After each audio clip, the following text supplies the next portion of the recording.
एक मुल्क है, उसका अजीब कानून है। कानून क्या है? वहां के लोग जो बादशाह बनाते हैं उनका नियम अलग है, दस्तूर अलग है। कैसे?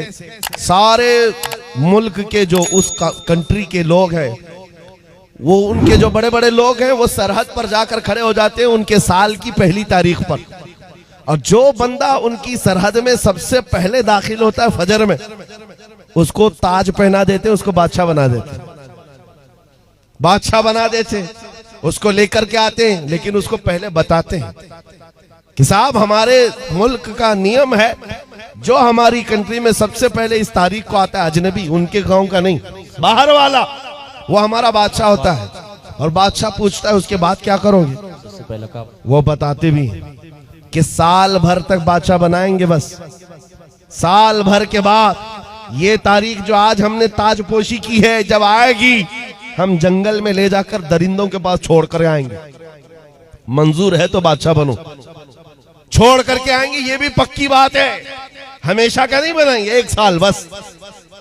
कौन एक साल की हुकूमत को छोड़ता है? यहाँ 4 दिन का कारपोरेटर नहीं छोड़ता।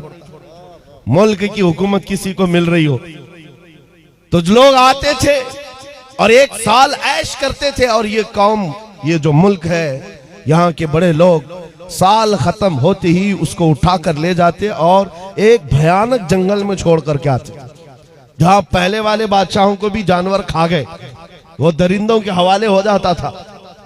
इसी तरह एक साल आया, इनका बादशाह छोड़ करके आ गए, नया बादशाह इनको चाहिए था। बॉर्डर पर जाकर खड़े हो गए, रात भर सरहद। सुबह जैसी हुई, देखा जो सबसे पहले दाखिल हो रहा है वो एक आलिम रब्बानी था। लोगों ने कहा आ जाइए हमारे बादशाह सलामत। उन्होंने कहा ये कैसे अचानक बादशाह, मैं नया आ रहा हूं। कहा हमारे मुल्क का ये नियम है, जो सबसे पहले इस तारीख में दाखिल होता है हम ताज पहनाते हैं, बादशाह बनाते हैं। तो उन्होंने कहा, पूछा फिर क्या होता है? कहा सारे इख्तियारात आपके, जैसा चलाना है मुल्क को चलाइए, फौज आपकी, पुलिस आपकी, सारा डिपार्टमेंट आपका। कहा फिर क्या होगा?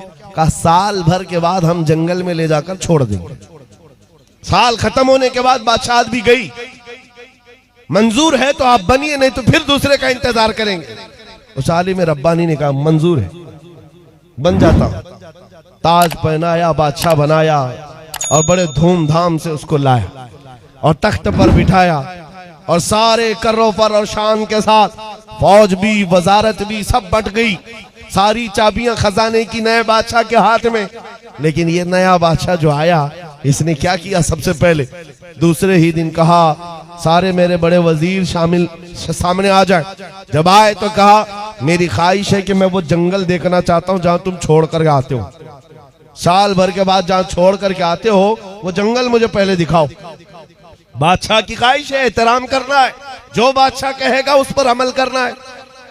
ले गए लोग, जा करके देखा इस बादशाह ने तो भयानक जंगल था, बहुत सख्त तरीन जंगल है, कांटे भरा हुआ जंगल, और पुराने बादशाहों की खोपड़ियां, हड्डियां पड़ी हुई हैं, दरिंदों की आवाजें आ रही। बादशाह वापस आया। आने के बाद उसने रात को बड़े बड़ी जो वजारतें थी, डिपार्टमेंट थे, उनको बुलाया और कहा मेरे महल से लेकर उस जंगल तक एक खूबसूरत रास्ता बनाओ। 2 महीने तक खाली रास्ता ही बनता रहा। और जब खूबसूरत रास्ता बन गया तो फिर बादशाह ने बुलाया वजीरों को, कहा उस जंगल में जितने कांटे के झाड़ियां हैं सबको खत्म करो, जितनी हड्डियां पड़ी हैं सबको निकालो। 2 महीने तक वो भी सफाई करता रहा।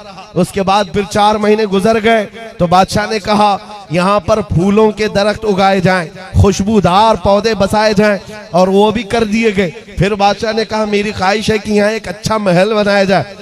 अच्छा महल, वो भी 2 महीने में महल भी तैयार। बादशाह ने कहा मेरी ख्वाहिश है कि यहाँ एक नाला बहाया जाए, यानी एक हाउस बनाया जाए। महल के अतराफ बागीचा लगाया गया, फूल पौधे सारी चीजें।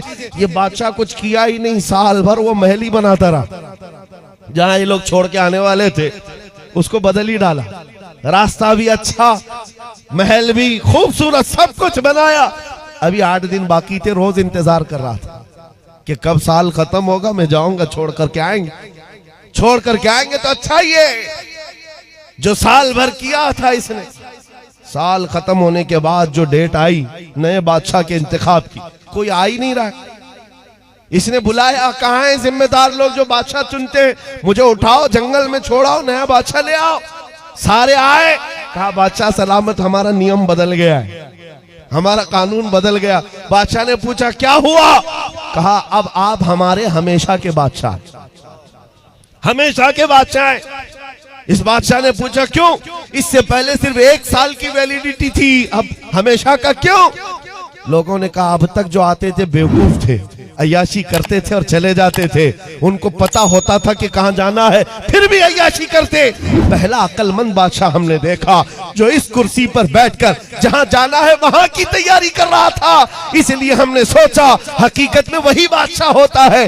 इस वाक़े को लिखने के बाद मौलाना जलालुद्दीन रूमी कहते हैं, ऐ नादान तू क्या समझ रहा है, ये दुनिया के अफ्रीका और अमेरिका के किसी मुल्क का किस्सा है? नहीं, ये पूरी दुनिया का कानून है। जब तू पैदा होता है लोग तेरे इंतजार में खड़े रहते हैं, जब तू आता है तुझे बादशाह बना लेते हैं, तेरे इर्द गिर्द तेरे दोस्त अहबाब बनते चले जाते हैं और तुझे बार बार बताया भी जाता है। चंद दिनों के बाद तुझे कंधे पर उठाकर उस कब्रिस्तान में छोड़ दिया जाएगा जहां हड्डियां पड़ी हैं पुराने लोगों की, जहां कांटे की झाड़ियां भी हैं। ये सब चीजें सुनाई जाती हैं और उसके बाद जब तेरा इंतकाल होता है ये लोग तेरी बादशाहत खत्म करके ले जाते हैं और छोड़ आते हैं, फिर नए बच्चे का इंतजार करते हैं। मौलाना रोम फरमाते हैं लेकिन इस रूए जमीन पर कुछ अक्लमंद बादशाह ऐसे भी आते हैं जो बादशाह बनकर जीते तो है लेकिन जब तक कुर्सी पर बैठे होते हैं वो अपने दुरूद व सलाम से, अपने नमाज व आमाल से, अपने जिक्र अस्कार से उस बाकी जाने वाली सरजमीन को तैयार कर रहे होते हैं और तैयार इतना कर चुके होते हैं कि कौम इनके इंतकाल के बाद इनको उठाकर दफन तो करती है, 800 साल गुजर जाए तब भी कौम कहती है राजा तो हमारा ख्वाजा ही। सुभान अल्लाह, सुभान अल्लाह, मरहबा, सुभान अल्लाह। कौम कहती है कि नहीं कहती है? राजा तो हमारा अक्लमंद बादशाह जिसने जिंदगी में बैठकर इश्क़ रसूल पिलाया और आखिरत की तैयारियां की हैं, उसी को बादशाह बनाया जाता है।